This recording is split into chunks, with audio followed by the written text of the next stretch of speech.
Everyone, हम कर रहे हैं हमारा बीएड फर्स्ट ईयर का जो सेकंड पेपर है कंटेम्प्रेरी इंडिया एंड एजुकेशन, जिसमें हमने अपनी सेकंड यूनिट स्टार्ट की हुई है।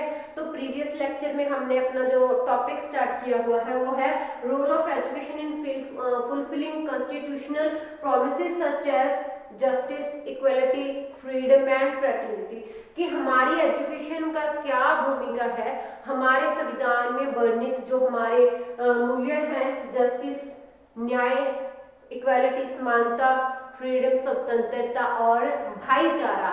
हमारे संविधान में कुछ चीजें वर्णन की गई हैं, तो उसमें उसको सफल बनाने के लिए हमारी एजुकेशन की क्या भूमिका है। तो जैसे हमने प्रीवियस लेक्चर में अपने दो टॉपिक उठाए हैं, जस्टिस और इक्वालिटी, उसके कुछ जो पॉइंट्स हैं हमने किए, जैसे हमने मीनिंग जस्टिस और इक्वालिटी का हमने मीनिंग किया, उसके बाद हमने रिलेशनशिप किया कि इसका आपस में क्या संबंध है, जस्टिस का और न्याय उसका समानता का, इक्वालिटी का एंड सोशल जस्टिस है वो कैसे एक दूसरे से संबंधित है। फिर हमने किया कि एजुकेशन में need and importance in education of justice and equality की समानता और जो सोशल जस्टिस है उसका एजुकेशन में जो जरूरत है वो क्यों है।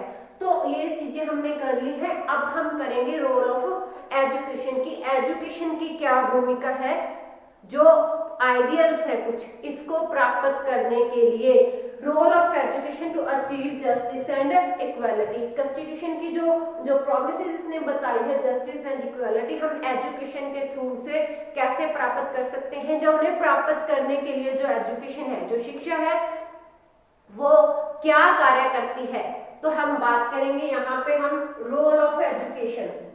तो रोल ऑफ एजुकेशन की बात करते हैं हम। रोल ऑफ एजुकेशन,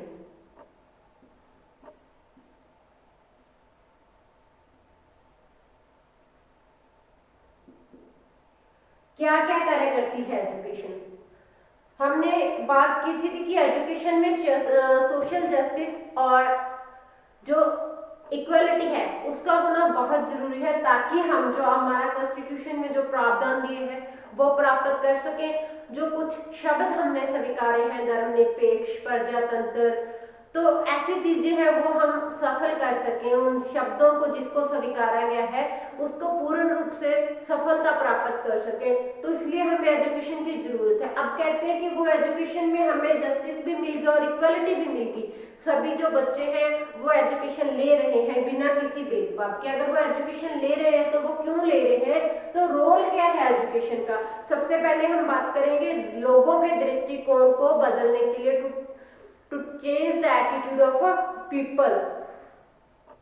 सबसे पहले जो बात है to change the attitude of the people, कि लोगों का जो दृष्टिकोण है उसे बदलने में एजुकेशन बहुत ज्यादा हेल्प करती है। वो दृष्टिकोण किस एरिया में हो सकता है, तो बात हमने की कि एजुकेशन में सबको समानता मिलनी चाहिए। एजुकेशन लेने में वहां पे रंग को लेकर, उनके रंग रूप को लेकर, उनके धर्म को लेकर, उनकी भाषा को लेकर, उनके एरिया को लेकर क्या है, किसी प्रकार का जो भेदभाव ना किया जाए। उनको एजुकेशन जो फ्री एंड कंपल्सरी एजुकेशन का प्रावधान है हर बच्चे के लिए, वो उसको प्रॉपर रूप में मिलना चाहिए, तो वो एजुकेशन में होना चाहिए। तो अब ये कहता है कि अगर वो सब एजुकेशन में मिल जाता है तो वो क्या करता है, to change the attitude of the people, लोगों का दृष्टिकोण बदल देता है।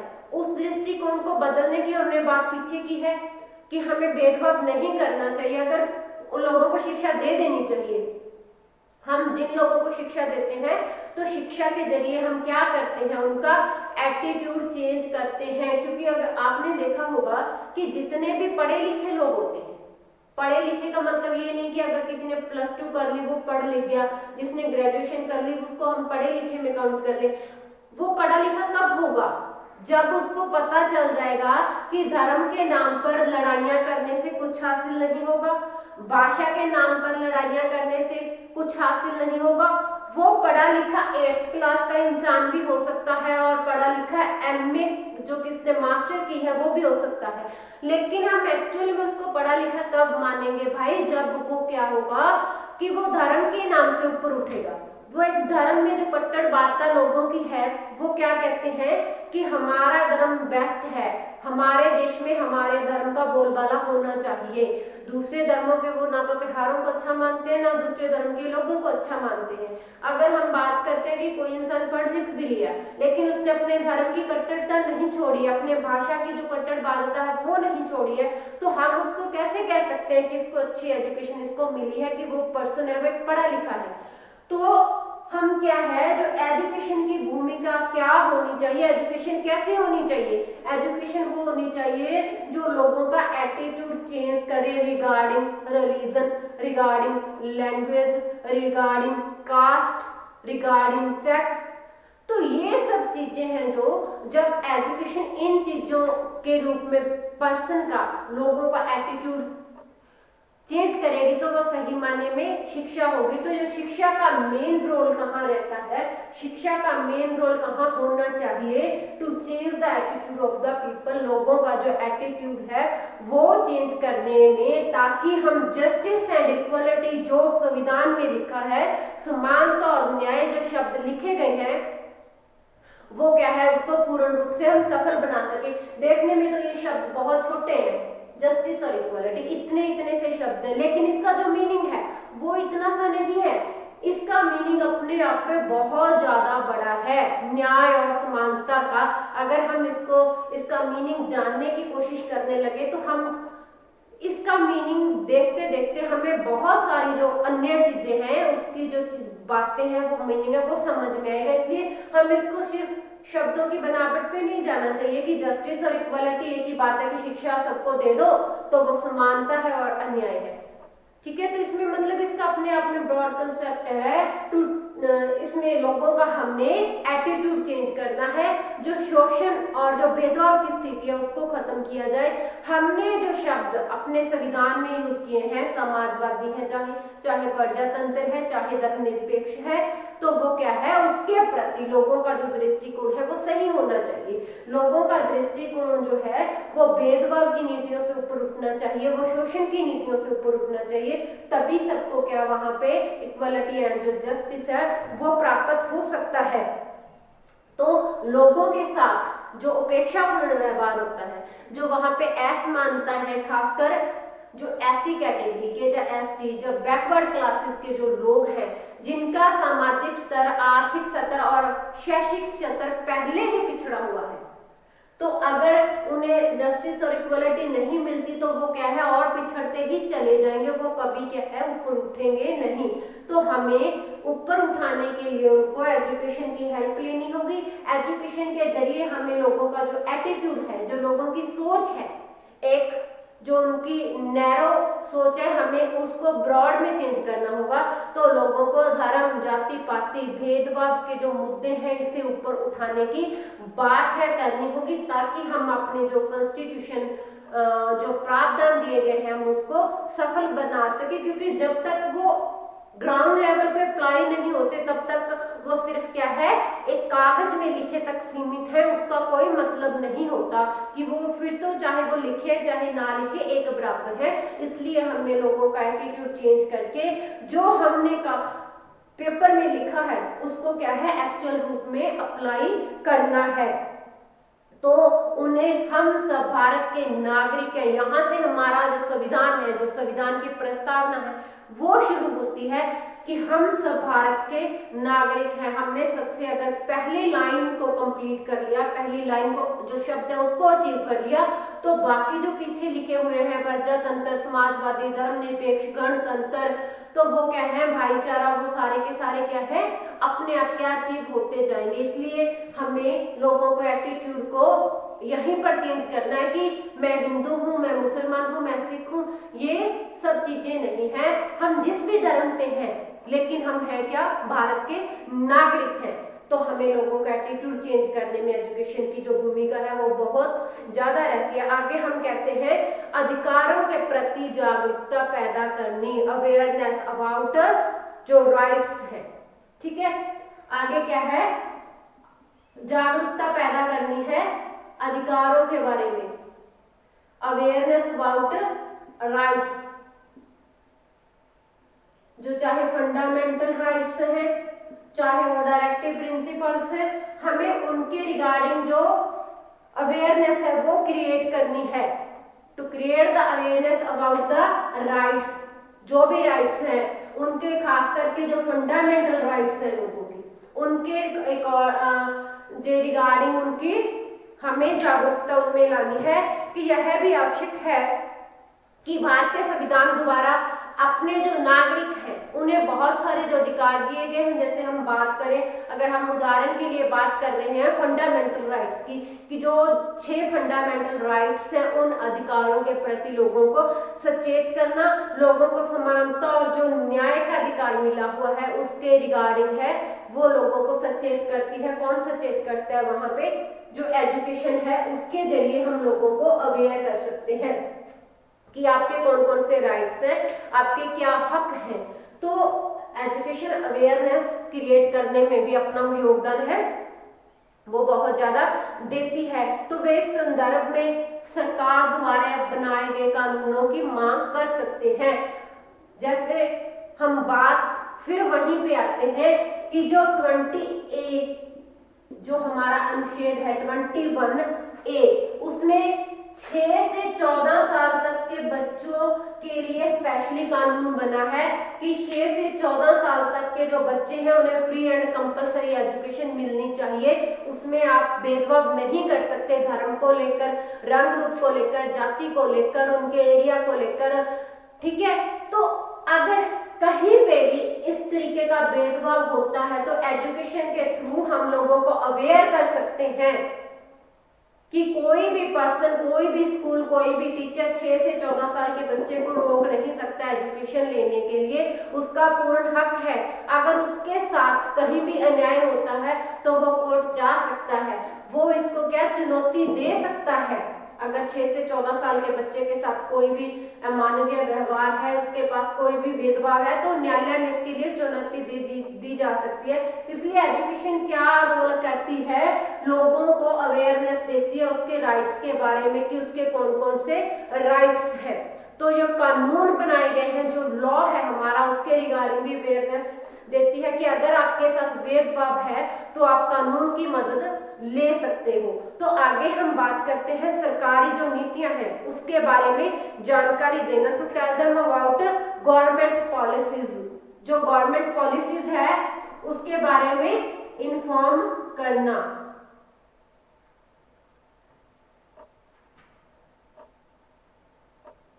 जो गवर्नमेंट पॉलिसीज हैं, गवर्नमेंट की जो पॉलिसीज बनती हैं, गवर्नमेंट की बहुत सारी पॉलिसीज होती हैं, वो एजुकेशन के रिगार्डिंग हो सकती हैं, वो जो जॉब्स हैं उसके रिगार्डिंग हो सकती हैं। ठीक है, हर एक मुद्दे के रिगार्डिंग क्या है, गवर्नमेंट की पॉलिसीज बनती है। समानता और जो जस्टिस है उसके रिगार्डिंग में बहुत सारी पॉलिसीज बनी है। जैसे जो एजुकेशन के राइट के अकॉर्डिंग ये बनी है, जो अनुच्छेद बना है तो 6 से 14 साल तक के बच्चों का। इस प्रकार जो वर्ग, खास करके शेड्यूल कास्ट और जो बैकवर्ड क्लासेस हैं, जो पहले भी पिछड़ा हुआ है, जो राजनीतिक तौर पे भी पिछड़ा है, जो सामाजिक स्तर पर भी पिछड़ा है, जो आर्थिक स्तर पर भी पिछड़ा है, जो शैक्षिक स्तर पर भी पिछड़ा है, उन लोगों का जो स्तर है ऊंचा उठाने के लिए खास करके एजुकेशन, उनका स्तर सुधारने के लिए उन्हें कुछ खास प्रावधान दिए गए हैं। स्कॉलरशिप का प्रावधान हो गया, उसके लिए रिजर्वेशन होगी प्रवेश के एडमिशन के दौरान भी। जो गवर्नमेंट सेक्टर है, जॉब्स की गवर्नमेंट वैकेंसीज, उसके रिगार्डिंग उसको क्या है रिजर्वेशन दी गई है। तो ऐसी जो पॉलिसीज बनी है, तो एजुकेशन जब हम शिक्षा लेंगे तो शिक्षा में हमें क्या है, जो पॉलिसीज है उसके बारे में भी हमें क्या है जानकारी होगी। तो राज्य सरकारें या फिर सेंट्रल सरकार अपने नागरिकों के हित के लिए जो पॉलिसीज बनाती है समय समय पर, तो हमें उन पॉलिसीज की वो जानकारी है वो एजुकेशन के थ्रू मिलती है। क्योंकि एजुकेशन का मतलब सिर्फ क्या है, कि आपने मैथ कर लिया तो उसमें जो सम किए हैं वही करो, वही चीज है, वो चीज नहीं है। एजुकेशन के लिए हमें जर्नल अवेयरनेस भी बहुत मिलती है। एजुकेशन का मतलब ये नहीं है कि हमने साइंस पढ़ी है तो उसमें सिर्फ टेक्नोलॉजी के बारे में पढ़ते जाओ और हमें किसी चीज के बारे में लेना देना नहीं है। एजुकेशन आपको हर चीज सिखाएगी, आपको मैथ सिखाएगी, आपको साइंस सिखाएगी, आपको सोशल स्टडी सिखाएगी, आपको जर्नल अवेयरनेस देगी। हर एक चीज की जानकारी वो एजुकेशन में बहुत अपना रोल अदा करती है, चाहे वो स्टडी सिलेबस को लेकर हो, चाहे वो जनरल के अकॉर्डिंग हो। तो हर एक चीज में एजुकेशन का अपना एक योगदान है। तो इस प्रकार जो भी पॉलिसीज बनती है तो हम उन पॉलिसी से कैसे लाभ उठा सकते हैं ये भी हमें क्या है, शिक्षा के जरिए पता चलता है। इसलिए जस्टिस और इक्वालिटी के रिगार्डिंग एजुकेशन अपना बहुत अच्छा जो रोल है वो प्रदान करती है। तो ये कुछ रोल्स है एजुकेशन के। तो लोगों का जो एटीट्यूड चेंज करती है, दूसरा क्या है जो अधिकारों के प्रति जागरूकता पैदा करती है, तीसरा क्या है जो गवर्नमेंट की जो पॉलिसीज, जब हम अपने अधिकारों के प्रति जागरूक हो जाते हैं तो क्या होता है, जो उन अधिकारों को लेने के लिए पॉलिसीज बनती है तो हम उन पॉलिसीज के बारे में भी जानना शुरू कर सकते हैं।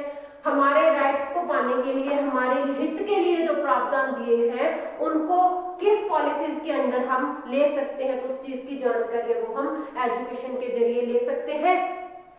तो आगे हम बात करते हैं कि एजुकेशन हमें ये सब तो सिखाती है, लेकिन इन सब को सिखाने के लिए कौन कौन से जो कारक है हमें उनको ध्यान में रखना होगा। एजुकेशन सिखा तो सब कुछ रही है, लेकिन उसके लिए भी हमें कुछ बातों का ध्यान रखना होगा कि बच्चे कहाँ जाए ताकि वो सीख सके।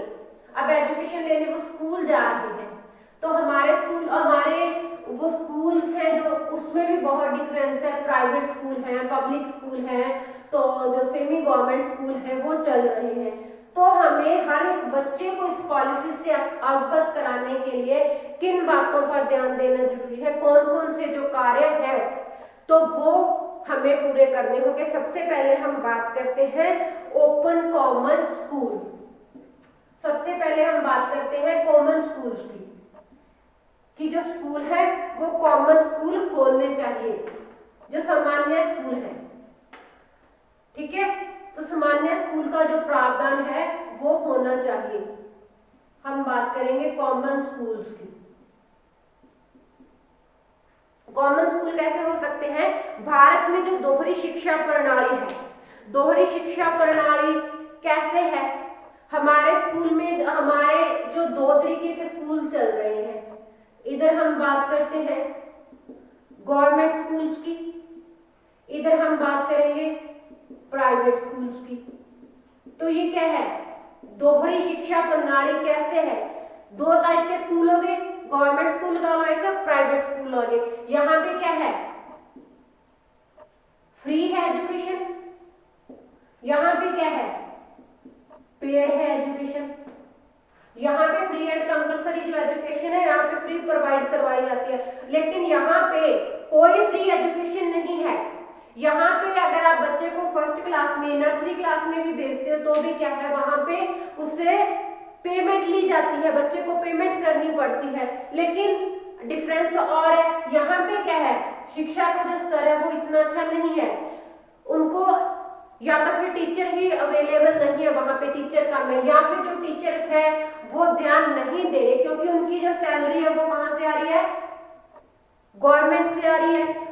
जो पेड स्कूल है वहां पे शिक्षा का स्तर बहुत अच्छा है, उनको बारीकी से जो एजुकेशन है वो दी जा रही है। तो क्योंकि यहाँ पर टीचर भी अवेलेबल है, आप लगा लो कि 25 से लेकर 30 जो बच्चे हैं उसके लिए एक टीचर, मिनिमम एक टीचर है, मैक्सिमम उसको हम 2 टीचर कह सकते हैं, लेकिन मिनिमम एक टीचर है 25 स्टूडेंट से लेकर 30 स्टूडेंट तक, क्योंकि वो मेहनत करते हैं, क्योंकि उनकी जो सैलरी है वो वहां से आती है, प्राइवेट जो ऑनर है स्कूल का वहां से आती है।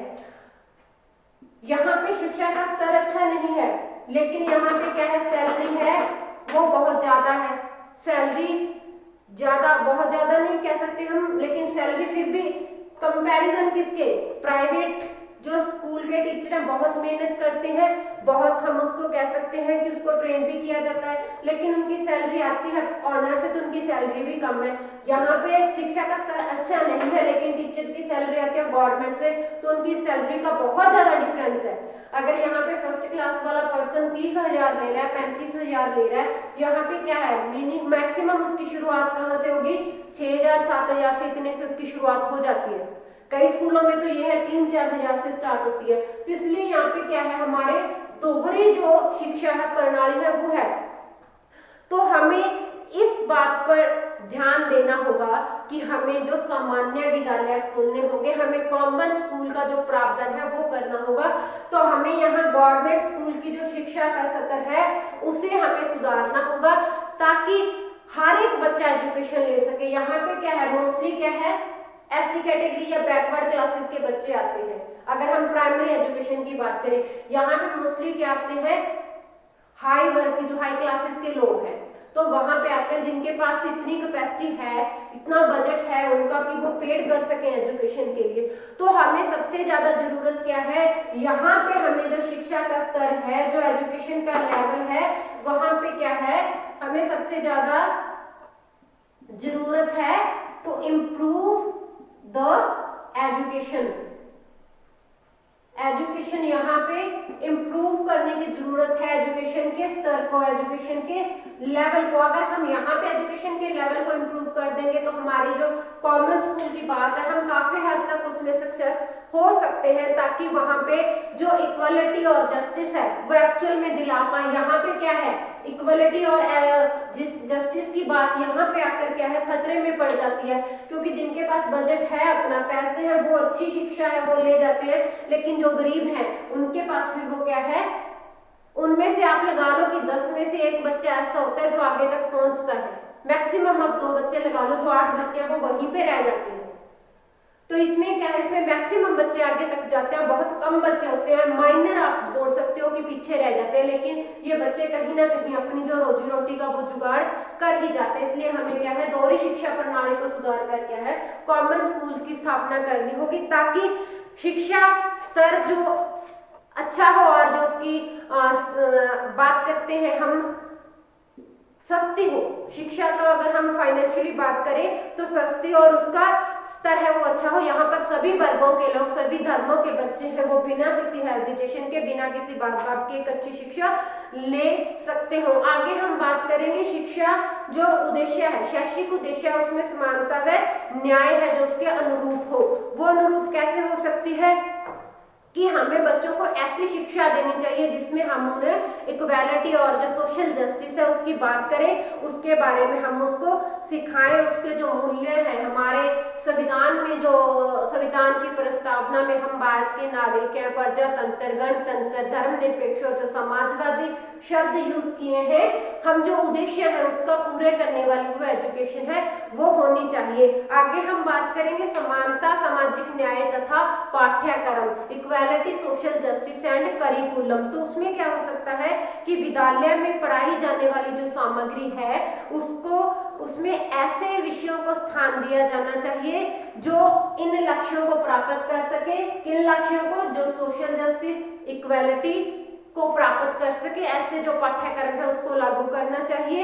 इसके संदर्भ में राष्ट्रीय व जनस्तरीय अंतरराष्ट्रीय स्तर पर, राष्ट्रीय व अंतरराष्ट्रीय स्तर पर जो काम किए जा रहे हैं या प्रयत्न किए जा रहे हैं, उसमें मानव अधिकारों की रक्षा के लिए जो उठाए गए कदम है उनको भी जो स्थान है वो दिया जाना जरूरी है। आगे हम बात करेंगे को करिकुलम एक्टिविटी।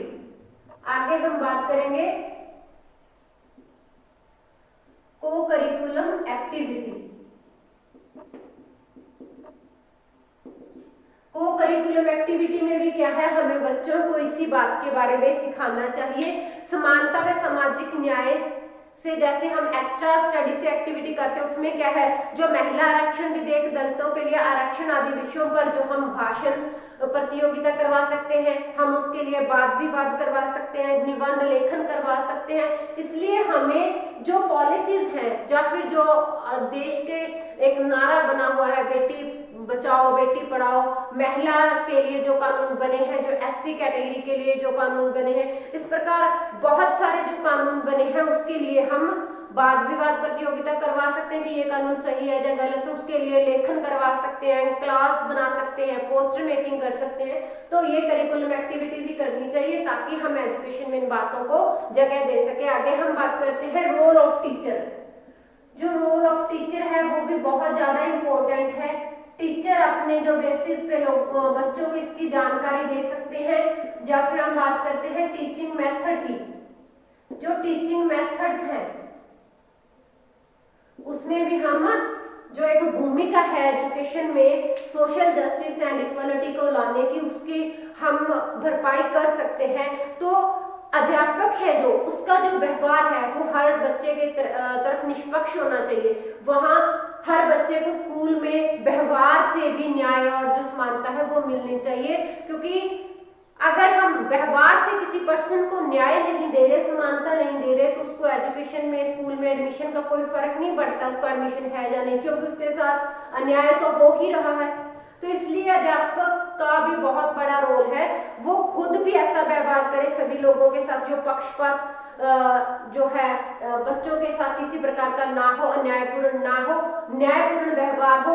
और अपने जो स्टूडेंट है उसको भी इसी प्रकार से सिखाया जाए कि हम सब एक हैं, भारत के नागरिक हैं, कोई एक दूसरे से धर्म जाति पाति के नाम पर जो भेदभाव है उसे नहीं करना चाहिए, ताकि हर एक बच्चे की जो क्षमताओं की पूर्ति है वो हो सके, उनको जो अवसर है अपने टैलेंट को निखारने के वो उपलब्ध हो सके। शिक्षण विधियों में जो अध्यापक है वो वाद विवाद प्रतियोगिता करवा के वो बच्चों को भाषण देकर उसमें लड़कियों और लड़कियों को हर धर्म के, हर जाति से, हर भाषा बोलने वाले बच्चे को सम्मान जो अधिकार देकर इस तरीके की प्रतियोगिताएं वो करवा सकते हैं, ताकि जो लड़के और लड़कियां हैं उनमें भी ये ना हो कि लड़के बेस्ट हैं या लड़कियां बेस्ट हैं, वो भी एक दूसरे को समान समझे।